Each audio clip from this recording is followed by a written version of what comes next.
Let's go. Welcome, you guys. Glad that you're here, and glad you made it upstairs this morning. Those of you here, those of you who are watching online, super glad that you're here. I want to start out now.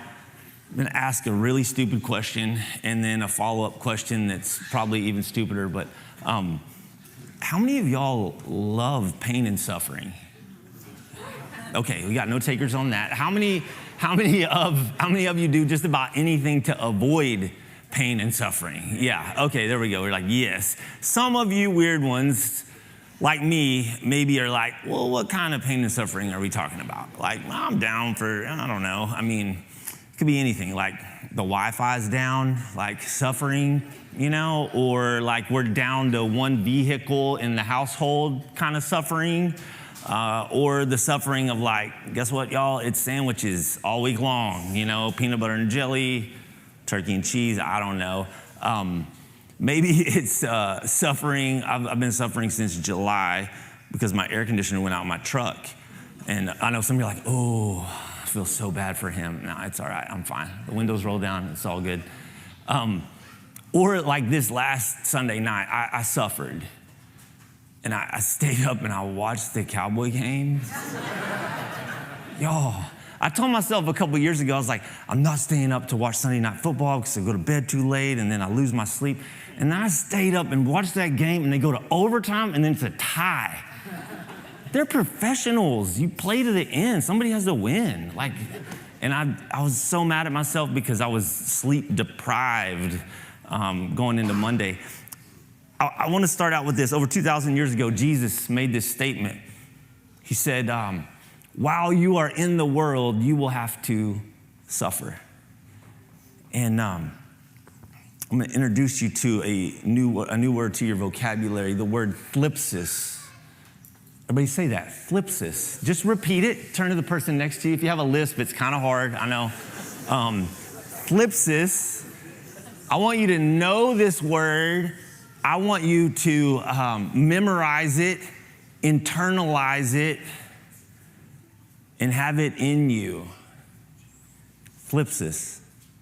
This is pressure, the internal pressure that causes someone to feel confined or without options. They feel like you're hemmed in, like there's no way of escape. Thlipsis. In this world, you will have to suffer. In this world, you will have trouble. You will have trials. You will experience hurt. You will experience pain. You'll not want to, but you'll have to suffer.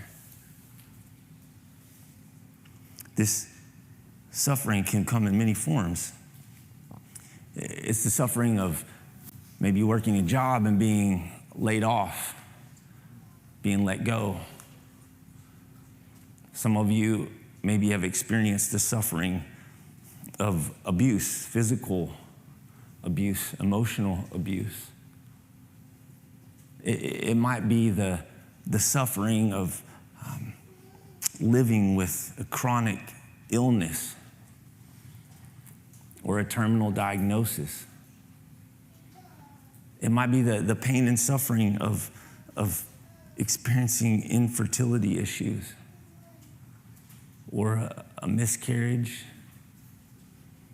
It might be the suffering and the pain of having a child that's born with a severe medical condition or develops a severe medical condition. There's the suffering and the pain of betrayal, divorce, the suffering and the pain of losing a relationship, someone who's close to you, or experiencing the suffering, the pain of watching someone who you love lose their mind. Dementia, Alzheimer's. There's the suffering and the pain of unexpectedly losing a friend or a family member in a tragic death, or even so far as someone who you love and are close to who takes their own life. There's the initial shock and the disbelief and remembering the moments and replaying conversations and trying to understand, but feeling this unbearable pain, this heavy, intense heartache, this heaviness, this pressure of the pain that hems us in, that confines us. It's too much. Flips us. Have you ever experienced that kind of pain? The kind of pain where you physically hurt. Like your heart is heavy, your stomach sinks with sadness, and the grief and the tears, they follow, and then maybe the depression lingers. Have you felt that? While you are in the world, you will have to suffer. The reality is, no matter the precautions we take, no matter how hard we try to be healthy, no matter how great our family and our friends are, no matter how successful we are in our careers or how much money we make, it doesn't matter. Inevitably, the pressure, the suffering, and the pain, it will come because no one escapes it. No one. To suffer is to be human. Just like you, I've experienced different forms of pain and suffering, and it looks different for each of us. And we speculate and we make assumptions as to why we're going through what we're going through. And I can tell you this, I don't know the specific whys. I don't know the specific whys to your pain and suffering, but I do know this, that your pain and your suffering is very real. And it's difficult to understand and to process, because pain and suffering, it can leave us confused and frustrated. It can leave us angry at ourselves, angry at other people, angry at God. And when we're going through one of those difficult time periods, we'll have people who come around us and they'll say, listen, God won't give you more than you can handle, you know? And you're just like, whoa. If someone says that to you, I'm serious. If they say that, just look them in the eye and just go, liar. Liar. That's a lie straight from the pit of hell. Pain is a problem. In fact, turn to the person next to you, just tell them, say, pain is a problem. Like, let's agree, pain is a problem. We sidestep and shy away from pain and suffering. A lot of us go through life and we live in denial that it's even there. We try to just say, no, I'm good. No, it's fine. We pretend that it's not there and we just keep on going, and it works okay for a little while in the short term. It's not the answer though. Some of us, we just emotionally detach from pain and suffering. It's like, I don't want to feel that. So guess what? I learned not to feel that. So then I don't even feel the highs. I don't feel the lows. I don't feel the highs. Some of us, we go through life when it comes to pain and suffering and we just drug it. We numb it with a bottle of Jack or some Mary Jane, or we just entertain it away. Video games, TV shows. And there's some relief in that, but it's still there. But here's the thing, pain isn't a problem. The problem is that unresolved pain, and unhealed wounds live in you and me. And when they do, it becomes poison.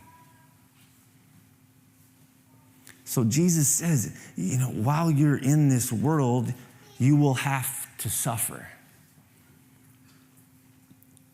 So I'm like, if we're going to have to suffer, then let's do it well. Anybody with me? Or you're like, no, I'm not buying it. I just don't like it, and I'm not going to do it. Okay. There's a quote, Oscar Wilde, I came upon this years ago, and I thought, man, this guy's not a follower of Jesus, but wow. Where there is sorrow, there is holy ground. Someday people will realize what that means. They will know nothing of life till they do. How we see pain and suffering determines how we suffer. So what if pain isn't a problem? And what if we saw suffering as sacred? And if it is, then what's in it for us? It's not pointless. I'm going to pray and we're going to jump into this. God, thank you. This is heavy, and I hope it is. You want us to go deeper with you. You want us to know you. You want us to know ourselves. And you know everything that we've gone through in life. You know the hurts, the pain, the fears. You have us here in this place today. So I ask that you would speak directly to every single one of us through your word that is true, by your spirit that leads us into truth. And I pray this, Jesus, in your name. Amen. If you have a Bible, you can open up to Matthew 26. We're just going to look at a few verses. Matthew 26, and it'll be up here on the screen too. We've been in this series, Practicing the Way. I won't do like a whole recap for you, but we've just been talking about what it means to follow Jesus, which following Jesus isn't sitting in a classroom getting information. It's actually, first century, it's like being an apprentice, like being with someone. We talked about, a couple weeks ago, we talked about being conformed to this world or transformed by Jesus, looking more like Jesus. We talked about the fact that each of us has been shaped by a few different things in life, our relationships, our experiences, the environments we've been in. We've been shaped by the stories that we believe, and we're shaped by our habits. Last week, we talked about Sabbath, and a couple weeks before that, prayer and solitude and silence.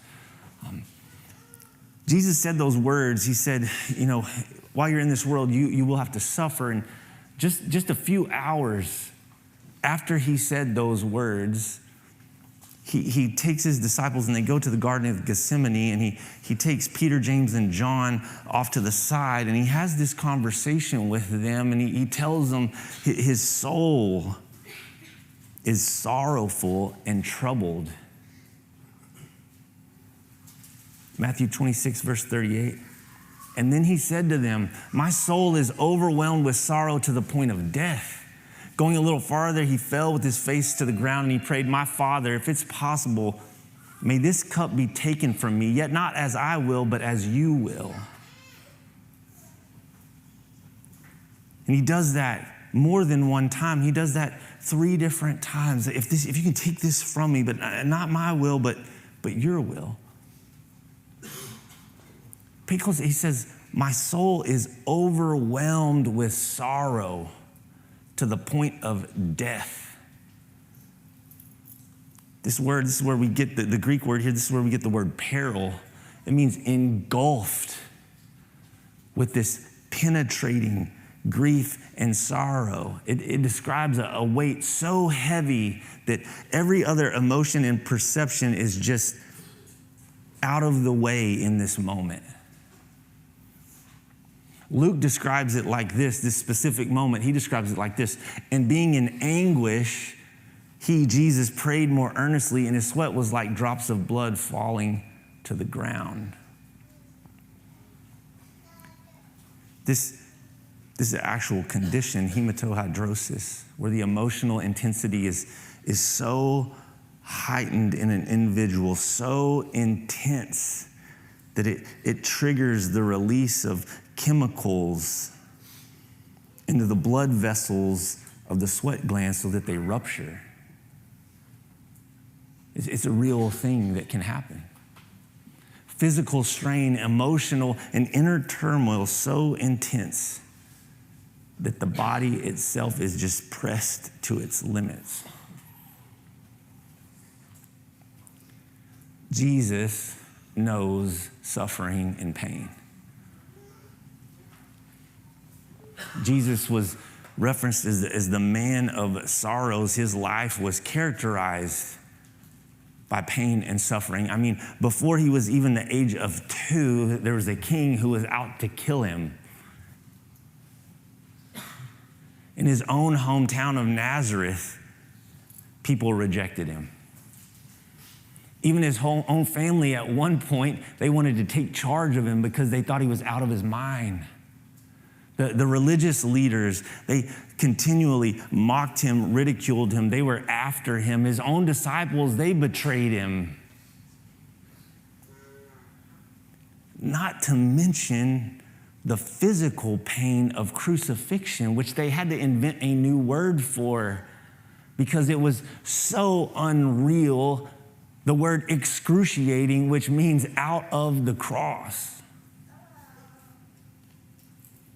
Jesus knows about suffering and pain. As an apprentice of Jesus, we follow in his footsteps. Practicing the way of Jesus means we walk the way of Jesus down the path of suffering. We embrace this process of pain and suffering. Listen, all people will suffer. Sinners suffer, saints suffer.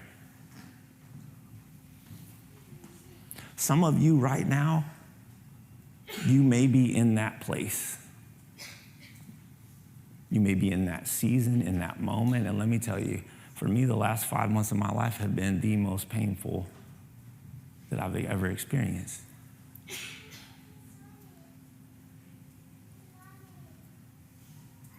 While you're in this world, you will have to suffer.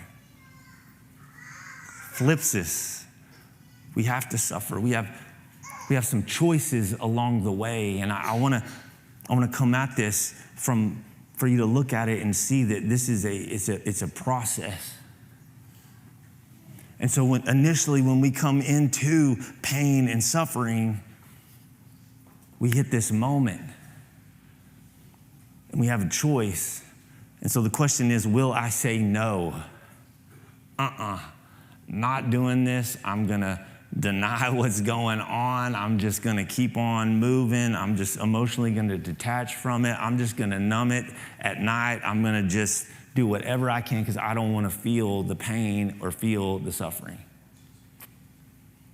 Will I say no?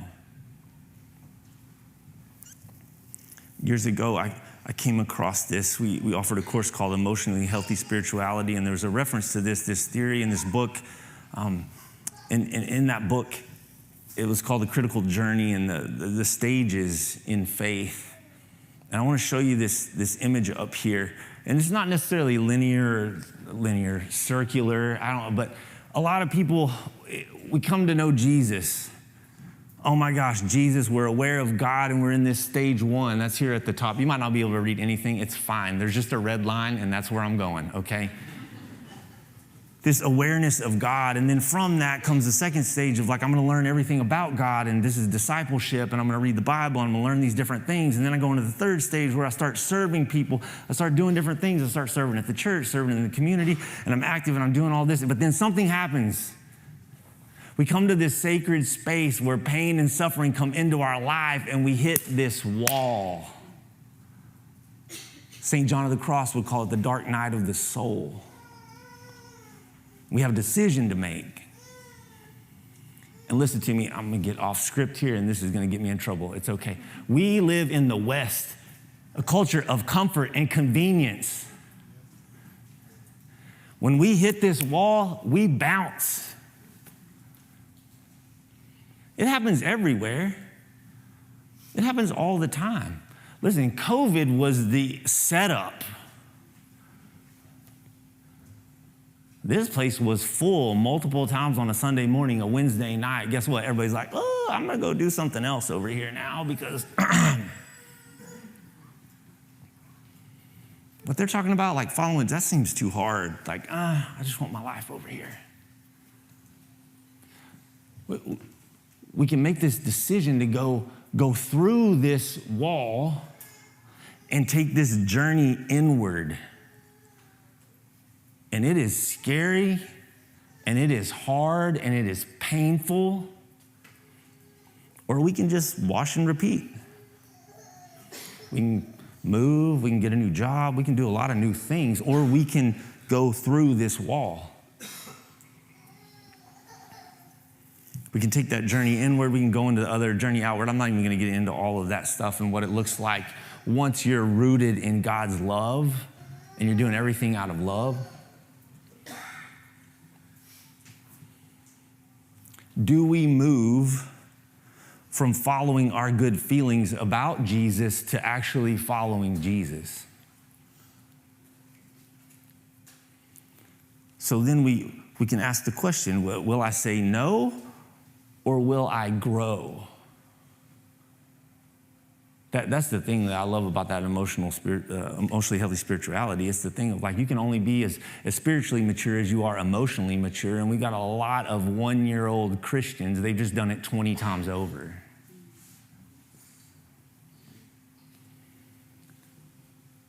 To go through the wall means we go inward, like we choose to enter into this sacred space of pain and suffering. That we go inward with God and that we allow him to reveal what's in us. Our hurt, our wounds, our unhealthy patterns, our sickness.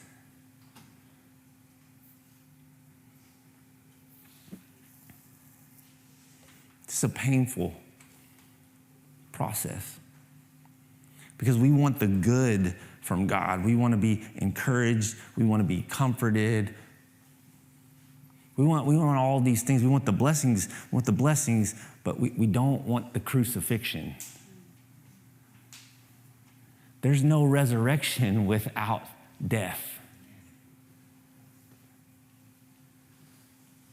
What happened that night in the garden and over the hours that followed with Jesus, it showed us that God isn't some distant, disinterested deity.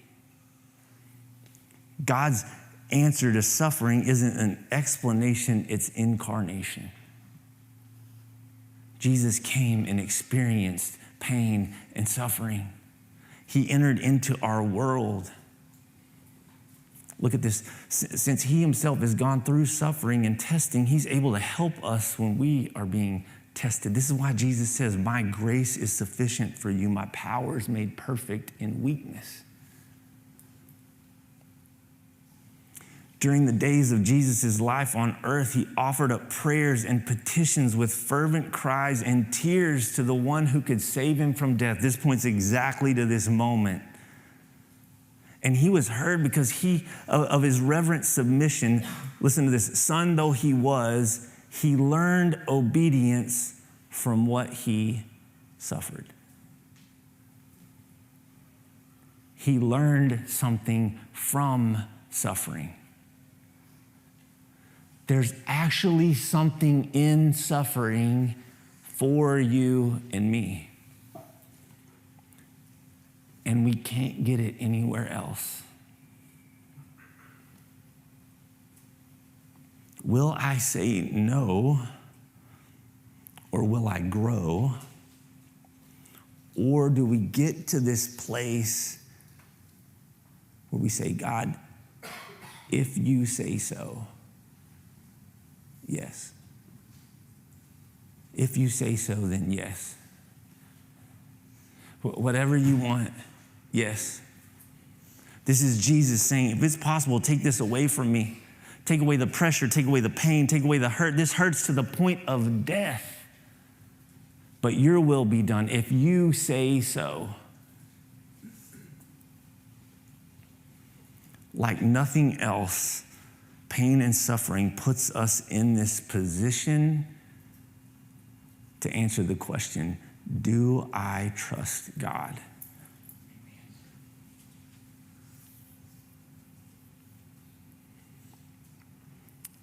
I can't get into Job's life because he lost everything in a day.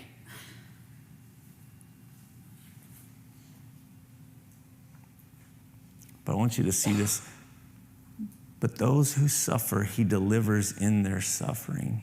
He speaks to them in their affliction. One translation, this says, those who learn from their suffering, God delivers from their suffering.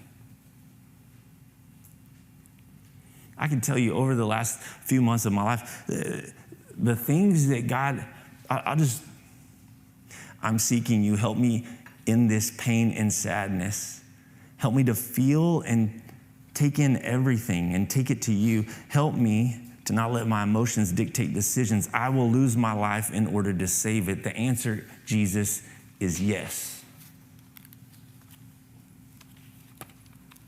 I have a choice. Lean into this pain and embrace it. Lean into God or quit. Let fear guide me or love and faith. I don't know what you're doing. I haven't ever hurt this bad. I will keep seeking you, trusting you. You will not forsake me. My heart says of you, seek his face. Your face, Lord, will I seek. Will you say no? Will you say, okay, I'm going to grow? Will you say, if you say so, yes, I'll follow you. I'm going to walk this path. I'm going to practice your way. Do I trust God in the suffering, in the pain? There's a guy by the name of Paul. He had Christians thrown in prison. He had them killed. Was so opposed to the way of Jesus and had a miraculous moment where he was actually blinded, heard the voice of Jesus, and his life was radically changed. Had a supernatural experience. And I want you to see what he says later in life. He says, not only so, but we also glory in our sufferings because we know that suffering produces perseverance, character, and character, hope. Suffering, this same word that Jesus uses, slipsis. Here's what I want us to realize, that the internal pressure that we experience in suffering is a sign that something is happening, something of greater significance that God is doing in us. We know that suffering is producing something. Suffering produces perseverance, this endurance, this patient waiting. How many of us need some lessons in waiting? Oh, I was on the phone the other day with customer service. And you know when they do that and they're like, we'll call you back. And so then they did the thing where I gave my number, they called me back. But then when they called me back, they put me on hold. I'm like, come on. Being on my phone, having to wait for a website to load, like, come on. I had to sit at a red light twice in Wichita Falls the other day, and I was impatient. I was like, are you serious? Perseverance. We don't quit. We don't quit believing. We don't quit getting up. We don't quit taking steps. We don't quit trusting God. Consider it pure joy when you face trials of many kinds. The testing of your faith produces perseverance.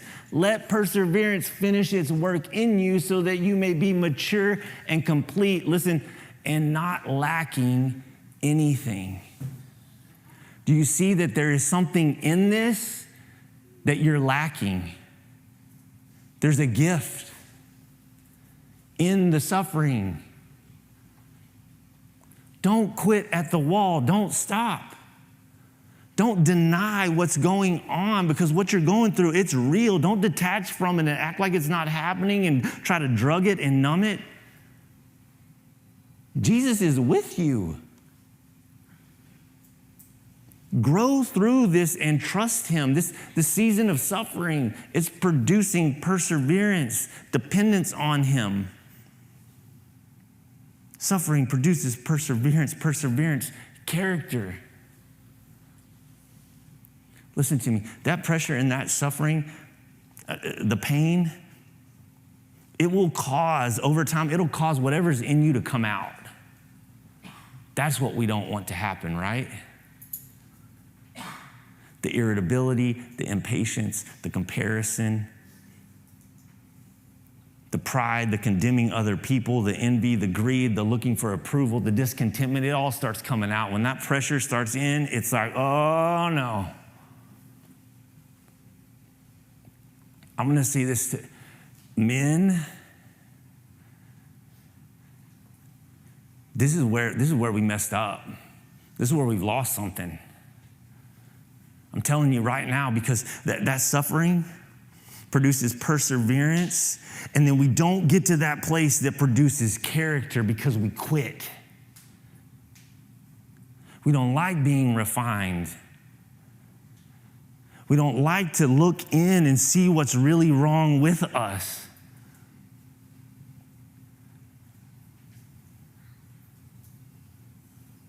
We need it.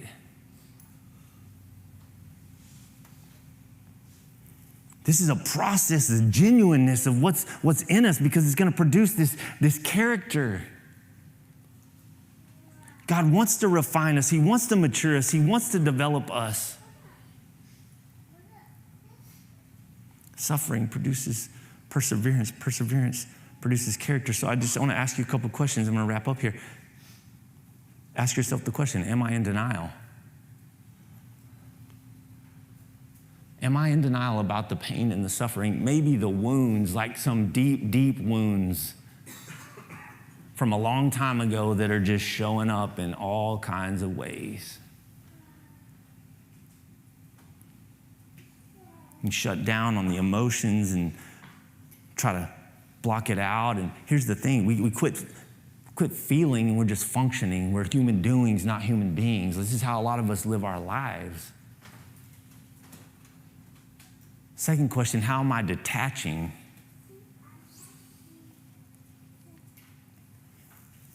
How am I detaching?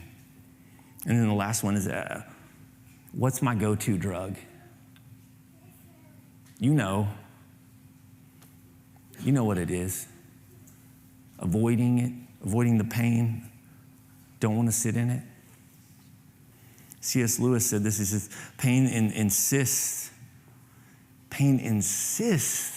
on being attended to. God whispers to us in our pleasures, but he shouts to us in our pain. Pain is God's megaphone to rouse a deaf world.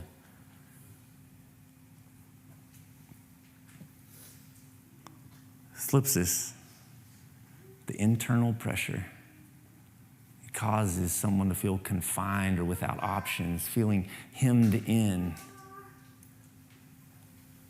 The pressure and the pain, it's not a problem to avoid.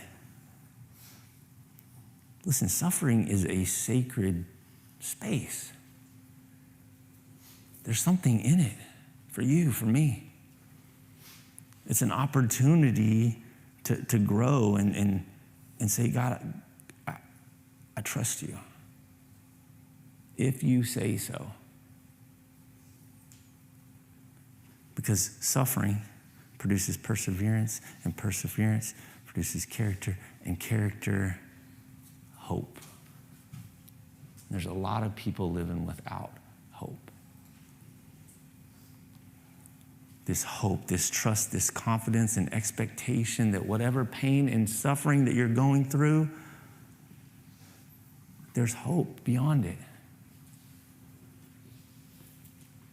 So many of us go through life during times of suffering, times of pain, and we are literally beaten down with our heads down to a point that that's how we live our life. Now, I want you to, Paul's words, before he gets into this, he says, not only so, but we also glory in our sufferings. This word glory here, it's not the glory as in weight, kabod. This is different. This is the word oxen. And actually, it means the thing that lifts your head. Like your neck, like lifting your head. To have a heightened vantage point of what's going on. We glory in our sufferings. I want you to stand up.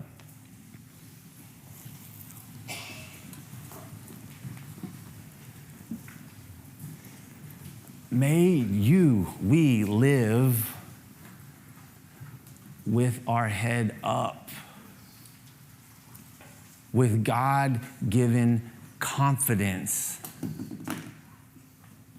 Jesus knows you, and he knows your pain. He knows your suffering.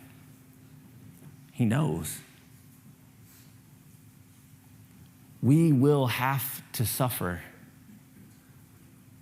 It's part of being in this world. We will feel the pressure. And there is a difference. There's a difference in living life being beaten down versus being bowed down with our head up, with hope, knowing this Jesus, he's coming again. He's coming again. These present troubles, the things that we're facing right now, they all pale in comparison of knowing him.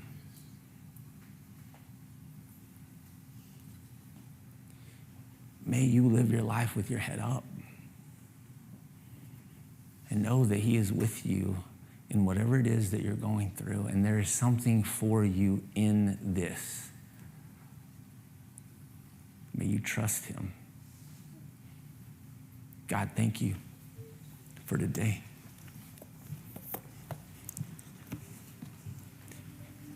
In this world, we will have to suffer. Jesus, you said that. In this world, we will have to suffer, but you also said, but take heart, for I have overcome the world. And I just want to take a moment here this morning, just right now in this space, in this time, for any of you, if you're in a place right now where you feel the pressure, where you feel confined, you feel hemmed in, I want you just to raise your hand. I got my hand up. I'm not scared.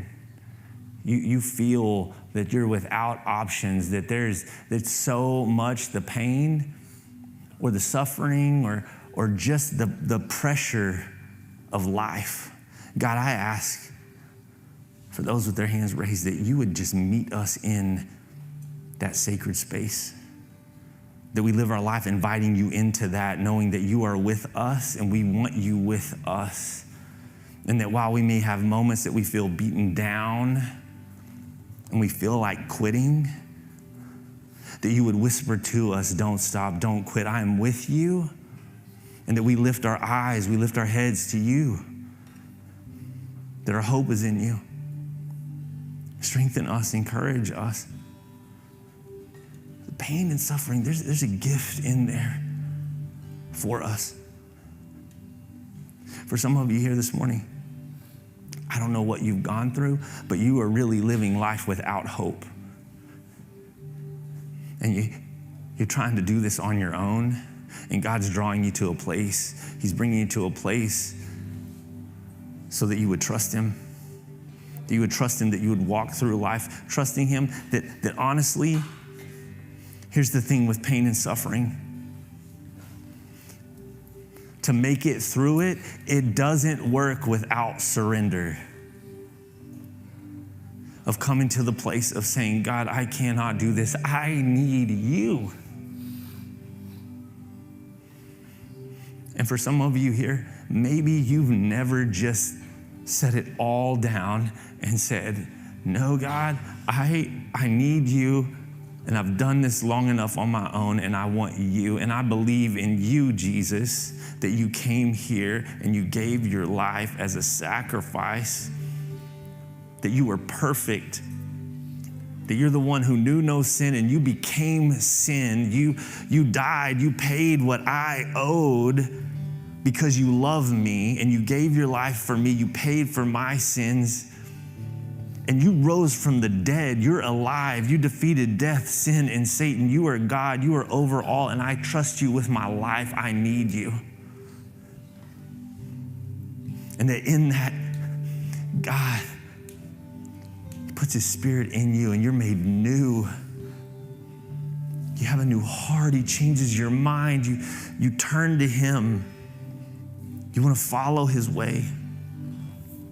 Anyone who confesses with their mouth that Jesus is Lord and believes in their heart, he'll be saved. Anyone who calls on the name of the Lord. So today, if that's you today, I just want you in this moment right now just to say, God, I need you. I want you. I give you my life. I trust you. Jesus, you are Lord. You are God. Thank you. Thank you, Jesus.